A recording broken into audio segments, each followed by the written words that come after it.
a country known for its abundance of wildlife and greenery. Burundi lies in the Great Lakes region in East Africa. People of Burundi have for decades been struggling with poverty, corruption, and Western intervention. Welcome to Africa Today. I'm your host, Mubarak Kenya. In today's episode, we'll also delve into mining in Sierra Leone, a significant source of income for the African nation, and the corruption as well as environmental disasters coming with it. Struggles in Burundi. Burundi, officially called the Republic of Burundi.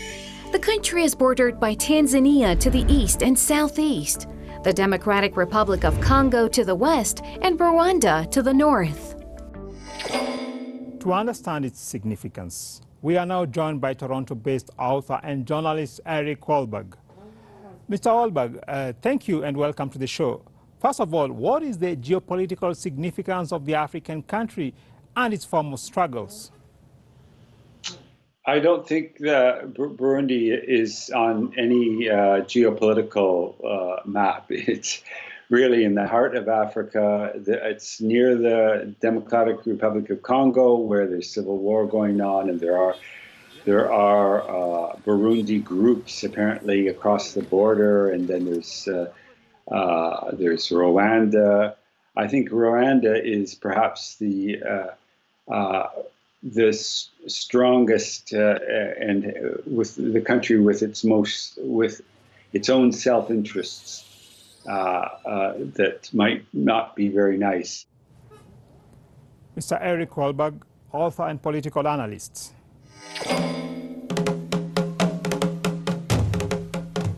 Many struggles in Burundi and the region today originate from years of brutal colonization, particularly by Germany and Belgium consecutively. The colonists ruled Burundi and Rwanda as one European colony, known as Rwanda-Urundi. This is while the two countries had never been under common rule historically. Ever since, the Burundi population has witnessed recurring instances of ethnic cleansing, civil wars, genocides, and consequently constant lack of economic development. This is scary because the longer it lasts, the more you have the possibility of having an entrenched conflict where resources are becoming more and more matched. The army, we are not quite sure the extent to which it remains a united force, but we know that there's been a lot of reshuffling of key posts in the military that made it easier for the government to then have an armed force that responds to its imperative, particularly from the executive. In fact, instability has been a daily reality in the country, which is currently struggling to emerge from an ethnic-based civil war in which more than 200,000 Burundians perished before it officially ended in 2005. But how is the status of democracy in Burundi today, and what should we expect in the immediate future? Burundi and Rwanda, really, they were one colony under the Germans originally, and then when Germany lost World War I, they were given to Belgium. And then eventually in '61, with all the African countries, they achieved independence as separate countries. But their history is very much tied together, and the history of genocides there also very much tied together. I don't see any major changes happening as a result of these elections. There seems to be a kind of uneasy stability.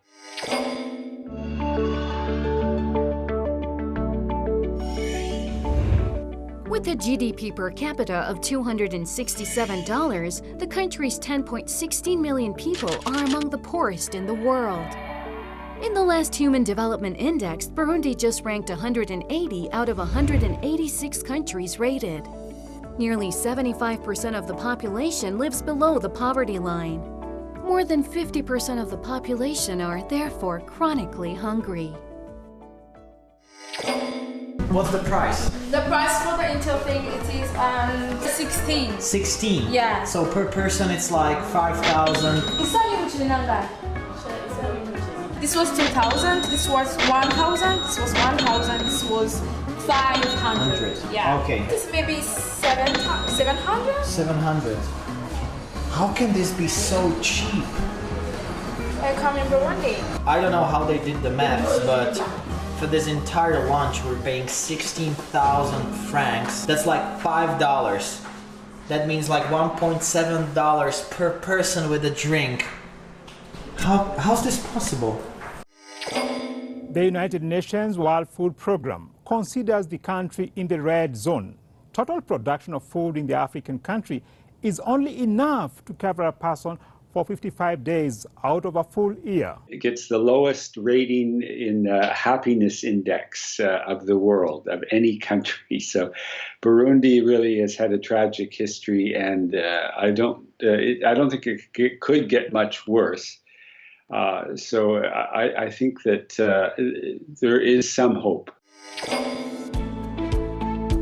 One of the poorest countries in the world today, Burundi, is set to go to the polls in May to decide about the fate of the nation. President Pierre Nkurunziza, who has been in power in Burundi since 2005, has suggested that he would not to run for additional terms in 2020. You know that through our history, Burundi passed through many difficulties, especially civil war, conflicts, and many killings. You can imagine since we have independence in 1962, there was bloodshed, there was also dictatorship.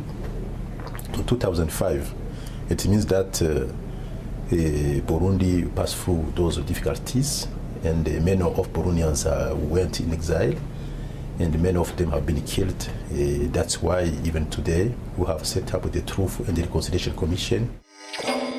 A new constitution passed following a referendum in 2018 allowed President Nkurunziza to stay in power until 2034. The Hutu former rebel leader became the second president in Burundi to be chosen in democratic elections. He was elected in 2005 after the end of a brutal civil war. The most recent crisis in Burundi was in 2015 when he insisted on running for a third term, even though supposedly the constitution said he couldn't, but he went ahead and ran, and there were riots and there was unrest.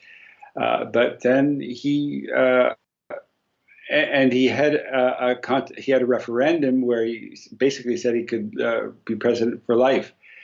And then a few years later, he decides he's not going to run for anymore. This third time is the last for him. So, and people are saying there are rumors or hints maybe he will come in at the last minute and just basically sweep aside the election. One of the smallest countries in Africa, Burundi, is no stranger to political upheaval. Nkurunziza's controversial runs for office have been a source of criticism directed at the 55-year-old leader. Let's go for the elections. And if there are those who think they are more important than the others, we ask them to respect what Burundians will have voted for, because the path of a high-ranking officer in the army is equivalent to that of a minister, an unemployed person, a header, or a farmer. Those who use force, or those who are bound by past ethnic divisions, let them challenge themselves, because our country needs a unifying force in unity if there is to be lasting peace.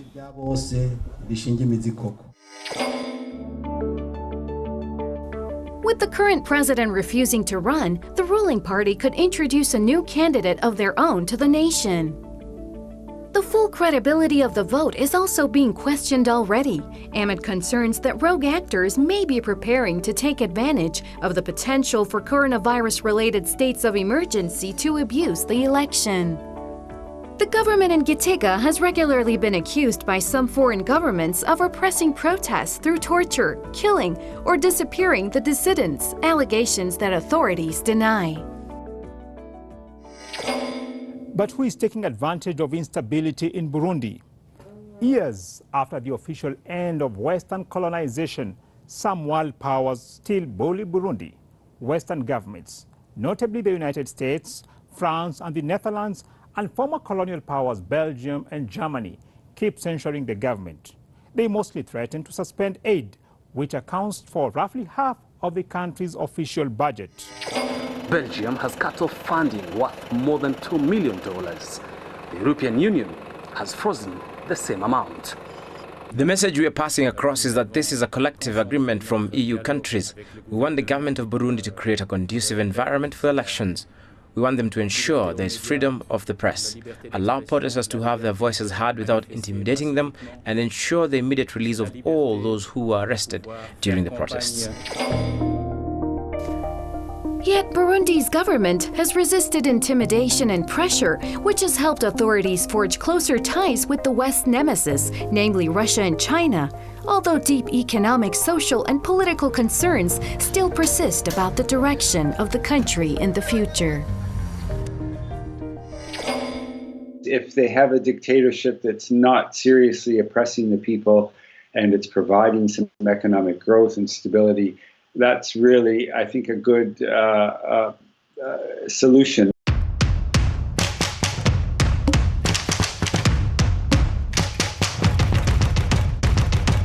And now in this segment of our program, my colleague Sheila Nelima will be presenting you with news and events from across Africa. What do you have today, Sheila? Thank you, Henia. Hello and welcome to this part of the program. It's Sheila Nelima bringing you news from around Africa. Not all is lost during this pandemic period. The Sotheby's Modern and Contemporary African Art Auction hit a 46% high in number of bids. The auction featured over 100 works from across 21 African countries and took place online. It featured artists such as Nigerian modernist Ben Nwonwu and Princess Judith Safinat Atta, among others. The sales closed up at $2.9 million. Now, while other countries resort to public confinement, the president of Benin, Patrice Talon, and Niger's Mohamedou Issoufou have come out to say that the lockdown are not Africa-friendly. The two leaders announced that they could not enforce such lockdowns because they have no means to provide their people with monetary solutions in this socio-economic chaos. They stated that they simply don't have the financial capacity and requested for international support in dealing with the crisis. In other news, the Central Bank of Tunisia unveiled new 10 Tunisian dinar notes which feature a female doctor, Touhide Ben Sheikh. She is the first woman to make it onto the country's currency and was the first Muslim woman in North Africa to become a physician in the 20th century. Now, in developmental matters, the government of Mozambique and the African Development Bank have signed an agreement for $34 million. The contract is for the development of the 35-kilometer Nambungali-Roma Road, a project that will complement the Unity Bridge to reduce travel time between the port of Pemba in Mozambique and Mtwara in Tanzania. It is meant to boost regional trade and integration between the two countries. More on development, Ventures platform has selected 7 Nigerian startups to participate in its hashtag COVID-19 Innovation Challenge. The organization needed health tech startups to submit project ideas that would provide solutions for COVID-19 cases as regards to preventative measures as well as lifestyle adjustments. The startups will receive funding and mentorship from the program. Now, although facing the hardships of the current pandemic in addition to the war in Libya, a Libyan fashion house in Tripoli has volunteered to sew up scrubs for doctors and nurses. The initiative is being driven by young designers who are determined to lend their hand and skills in addressing the medical crisis. Now, this brings us to the end of this part. Visit our social media pages on Instagram and Twitter to share your views and comments on the program. Do stay tuned. We will be back soon.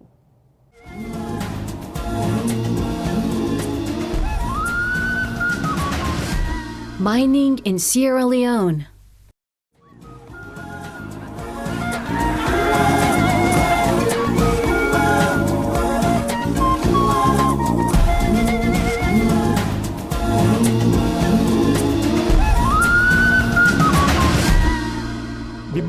industry of Sierra Leone is the primary source of income for the African nation, with minerals making up nearly 80% of total export revenue and diamonds accounting for over 40% of export revenue in 2008. But mining is also one of the key factors in instability, going as rampant as creating a civil war in the country.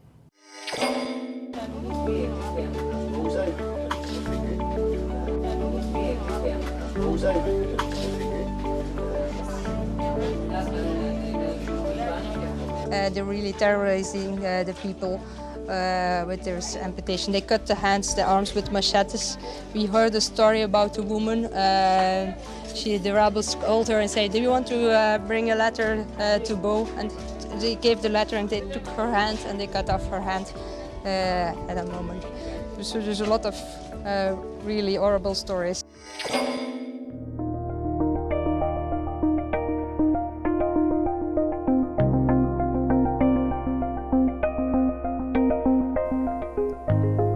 The mineral wealth of Sierra Leone, from diamonds to rutile, gold, bauxite, and iron, led to the outbreak of a civil war in 1991, before which some 250,000 people made a living in the mining and quarrying sector. For more on the issue, we are now joined by Edward Corrigan, international lawyer from London in Canada's Ontario. Mr. Corrigan, let's start by exploring the role mining plays in Sierra Leone's instability and what the government should do to address challenges, particularly illegal mining. Well, unfortunately, there's a lot of illegal mining that goes on in Sierra Leone, and a lot of it's tied to various, groups that are fighting, and they use the money to support their own, wars. And as a result, the country is quite fragmented. And when you have illegal mining, they just want to take the money and run. And of course, are not properly. There's no proper oversight. There's no enforcement of environmental laws. And of course, a lot of the minerals and diamonds that are extracted, of course, go out illegally without the government or the people getting any benefit. So the weak government is taken advantage of by multinational corporations, but also by people on the ground, private companies, illegal operations looking for, mining. Edward Corrigan, Canadian-based international lawyer.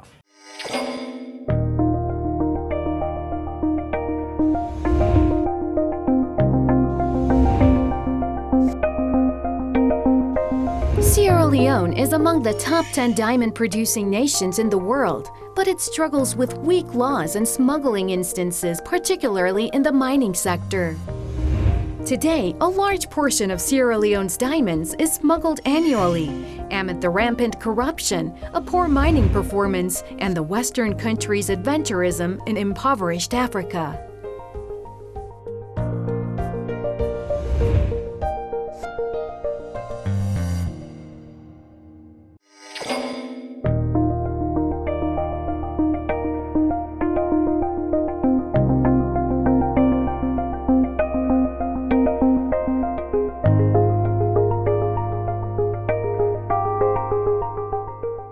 Thinking about the amount of carats of diamond that came from this village, we are expecting a very good dwelling houses for the community people.